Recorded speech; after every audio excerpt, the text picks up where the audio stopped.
Following the destruction of Starkiller Base, the First Order's secret superweapon that could destroy entire star systems, both factions, the Resistance and the First Order, faced a race against the clock. The First Order sought to destroy the Resistance base that the assault on Starkiller Base had been launched from. This base located in the Dakar system. Meanwhile, the Resistance sought to evacuate this base and remove anything of value before it could be destroyed by a much larger and more capable First Order force. Both sides knowing that it was a matter of time before the other would achieve their objective, with First Order forces being dispatched to the base basically immediately following the Battle of Starkiller Base. Meanwhile, Resistance forces, knowing that the First Order would come and attempt to gain some sort of revenge, quickly began mustering an evacuation from the Resistance base. The objectives of the Resistance forces in this engagement were rather simple: to evacuate all necessary personnel before the First Order could destroy the facility, and once First Order forces had arrived, to delay any First Order attack before the base could be sufficiently evacuated. On the other side, the First Order sought to destroy the Resistance base, capture Resistance leadership, and destroy the primary Resistance fleet. A fleet which was already in position over Dakar before the battle had even begun. This fleet was the primary Resistance fleet, as mentioned before, and consisted of a variety of ships, most notably a single MC-85 starcruiser, the Radis, which served as its flagship, a single Nebulon C escort frigate, the Anodyne, one Vakbor-class cargo frigate, the Vigil, and a single Free Virgilia-class blockade buster known as the Ninka. On top of that, having been recalled back to the system, were a number of MG-100 star fortresses, specifically 8 of them. These included the Cobalt Hammer, the Crimson Hailstorm, and the Crimson Smiter, being 3 notable bombers in this formation. On top of that, they were supported by a number of light fighters launched from the facility on the ground and from the Resistance fleet in orbit. These fighter formations consisted of 4 AZ-2 A-Wing interceptors and 8 T-70 X-Wing starfighters. Carrying out the evacuation was a fleet of 55 U-55 orbital load lifters. The Resistance had begun their evacuation basically during the Battle of Starkiller Base, knowing that a retaliatory strike was basically imminent if this assault had succeeded. And knowing that Starkiller Base was being recalibrated to carry out an attack against Dakar, it was already pretty clear that the First Order had a positive identification on the location of this Resistance base. So with the evacuation now underway and a fleet of U-55 orbital load lifters carrying personnel and equipment to and from the surface of Dakar, the Resistance was in the middle of their evacuation when the First Order fleet arrived. Initially, the First Order fleet under the command of General Hux consisted of 3 Resurgent-class Star Destroyers, the Finalizer serving as the fleet's flagship, as well as the Fellfire and one more unnamed Star Destroyer. Shortly after the arrival of the 3 Resurgent-class Star Destroyers, a single Mandator 4-class siege dreadnought, the Fulminatrix, jumped out of hyperspace. The Fulminatrix quickly took aim at the Resistance base on the surface of the planet, however, was not ready to fire, as its primary autocannon needed time to charge. Before the First Order could carry out any other offensive operations, they were faced with a rather peculiar situation. A single T-70 X-Wing had broken off from the Resistance fleet and begun making its way towards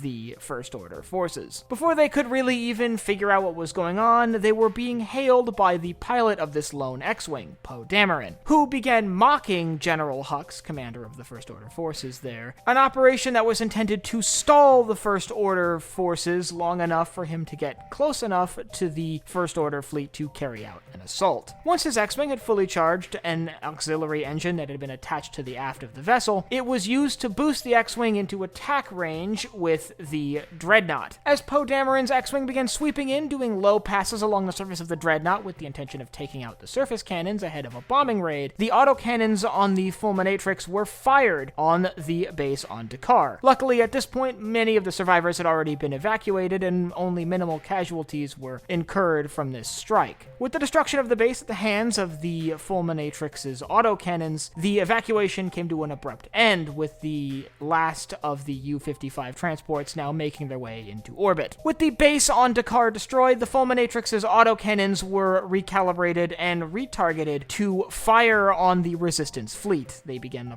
process of recharging. Seeing the threat that this individual starfighter posed to his forces, Captain Kennedy, who was in command of the Fulminatrix, ordered the deployment of his starfighters to counter this lone X-Wing. However, they had been launched far too late, a mistake that was admitted to by Captain Kennedy. With the starfighters unable to counter the X-Wing and the X-Wing too close for the defense cannons to really be effective, the Fulminatrix's point defense network was basically completely destroyed. However, at this time, the last of the transports arrived at the Resistance fleet, and the order was given for the fleet to begin evacuations. However, contrary to these orders, Poe Dameron insists on following the original plan, which involved using the bombers to carry out an assault on the Dreadnought. As such, following this plan, the bombers and their fighter details began advancing on the Dreadnought, which was now defenseless without its point defense network. While the Dreadnought launched flights of TIE-FO starfighters, they were quickly engaged by the Resistance starfighters in the area, leading to a large furball. However, as the bombers began one by one activating their bomb payloads, they became hyper-vulnerable to starfighter fire that had been flying around them. This led to a large number of the bombers being destroyed before even reaching their targets. In fact, only a single bomber had managed to make it through to be able to drop its payload on the center of the Fulminatrix, destroying it. The Fulminatrix's destruction ultimately came in the nick of time, the destruction of the Dreadnought happening only moments before the cannons would have fired on the Resistance fleet. With the destruction of the Fulminatrix and the recall of the few surviving Resistance starfighters, the Resistance fleet was able to jump out of system with most, but not all, of their high-ranking personnel on board, having, however, suffered significant casualties in the evacuation, including the loss of their entire bomber force. Ultimately, this battle couldn't be called a victory for anyone. One could argue that it was a Resistance victory because they did manage to evacuate most of their key personnel off the planet, and most of their fleet were able to escape. However, the First Order could also claim it as a victory, as they had managed to destroy the base on Dakar and cause the loss of nearly all of the bombers that the Resistance had at their command. On top of that, as a result of this engagement, the First Order was able to track the Resistance fleet, which would lead to future engagements later on in the conflict. So, depending on who you ask, the Battle of Dakar could be considered a Resistance victory or a First Order victory. A battle fairly similar to the Battle of Hoth. And if you'd like to learn about the Battle of Hoth, I'll leave a link in the upper right-hand corner to my battle analysis on that engagement. And if you have any other engagements you'd like to see covered in future episodes of Battle Analysis and added to the archive, you can let me know down below in the comments.